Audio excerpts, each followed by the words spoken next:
नमस्कार मित्रांनो. आज आपण तुमच्या आर्थिक भविष्याचा एक भक्कम पाया कसा रचायचा यावर चर्चा करणार आहोत. नवीन वर्ष म्हणजे नवीन सुरुवात आणि आज मी तुम्हाला तुमच्या यशाचा एक फायनान्शियल रोड मॅप देणार आहे. नमस्कार. रिच माइंड रिसेटमध्ये आपले स्वागत आहे. आपल्या या सत्राचा विषय आहे नवीन वर्षाचा आर्थिक संकल्प, तुमच्या यशस्वी प्रवासाचा नकाशा. मित्रांनो, आर्थिक स्वातंत्र्य मिळवणं कठीण नाही, फक्त त्यासाठी योग्य नियोजनाची गरज असते. आज आपण आर्थिक स्वावलंबनासाठी एक अत्यंत सोपी 5 कलमी योजना पाहणार आहोत. चला तर मग सुरू करूया. प्रवासाला सुरुवात करण्याची हीच योग्य वेळ आहे. नवीन वर्ष म्हणजे फक्त कॅलेंडर बदलणं नव्हे, तर आपल्या आर्थिक स्थितीचं पुनरावलोकन करण्याची आणि नवीन ध्येय निश्चित करण्याची एक उत्तम संधी असते. आनंदाची गोष्ट म्हणजे भारताची अर्थव्यवस्थाही सध्या खूप मजबूत होत आहे. आरबीआयने आपला जीडीपी वाढीचा अंदाज 6.8% वरून 7.3% वाढवला आहे आणि FY26च्या दुसऱ्या तिमाहीत तर तो 8.2% इतका होता. म्हणजे बाहेर वातावरण अनुकूल आहे. आता फक्त आपल्याला पाऊल उचलायचे आहे. या स्लाइडवर बघा, आपण आपल्या प्रवासाचे 5 महत्त्वाचे टप्पे दिले आहेत. 1. बजेट तयार करणे, पैशांचा हिशोब. 2. इमर्जन्सी फंड, संकटाच्या काळातील मदत. 3. कर्जाचे पुनरावलोकन, कर्जाच्या ओझ्यातून सुटका. 4. गुंतवणुकीचा आढावा, तुमचा पैसा वाढवणे.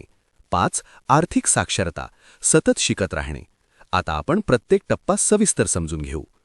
पहिला टप्पा, बजेट तयार करा आणि त्याचा मागोवा घ्या. लक्षात ठेवा, बजेट म्हणजे खर्च कमी करणे नव्हे, तर तुमचा पैसा नेमका कुठे जातो हे समजून घेणे होय.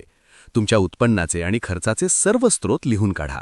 जेव्हा तुम्ही खर्चाचा मागोवा घेता तेव्हा तुम्हाला कळतं की कुठे छोटे बदल करून मोठी बचत करता येईल. उदाहरण, जर तुम्ही रोजचा अनावश्यक खर्च फक्त 100 रुपयांनी कमी केला तर महिन्यात तुम्ही 3000 रुपये वाचवू शकता. ही छोटी रक्कम पुढे मोठी गुंतवणूक बनू शकते. दुसरा टप्पा, तुमचा इमर्जन्सी फंड मजबूत करा. आयुष्यात कधीही वैद्यकीय अडचण येऊ शकते किंवा नोकरीत बदल होऊ शकतो. अशा वेळी हा फंड तुमच्यासाठी आर्थिक सुरक्षा कवच म्हणून काम करतो.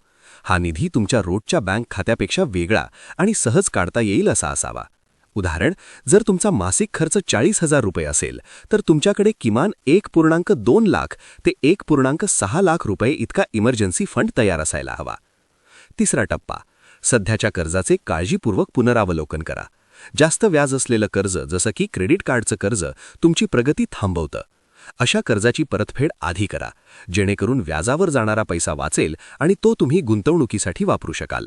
उदाहरण, समजा तुमच्या क्रेडिट कार्डवर 50,000 बॅलन्स आहे आणि त्यावर 24% व्याज आहे, तर तुम्ही वर्षाला तब्बल 12,000 रुपये फक्त व्याजापोटी भरताय. ही गळती थांबवणं गरजेचं आहे. चौथा टप्पा, तुमच्या गुंतवणूक धोरणाचे पुनरावलोकन करा. तुमच्या वयानुसार आणि ध्येयानुसार गुंतवणूक बदलली पाहिजे. बाजारातील चढ उतारांपासून वाचण्यासाठी तुमचा पोर्टफोलिओ डायव्हर्सिफाईड असावा, म्हणजेच एकाच ठिकाणी सर्व पैसे न लावता ते विभागलेले असावेत. तुमच्या पोर्टफोलिओमध्ये इक्विटी म्हणजे दीर्घकालीन वाढीसाठी, डेट म्हणजे स्थिरतेसाठी, सोने म्हणजे संरक्षणासाठी असे विविध पर्याय असावेत. पाचवा टप्पा, आर्थिक साक्षरता सतत वाढवत राहा. योग्य माहिती असेल तरच योग्य निर्णय घेता येतात. कर, गुंतवणूक आणि रिटायरमेंट प्लॅनिंगबद्दल शिकल्यामुळे तुम्ही महागड्या चुका टाळू शकता. यासाठी खूप काही करण्याची गरज नाही.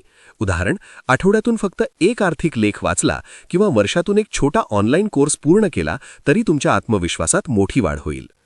तुमचा पूर्ण नकाशा, एकत्रित परिणाम. आतापर्यंत आपण जे पाहिलं त्याचा हा सारांश आहे.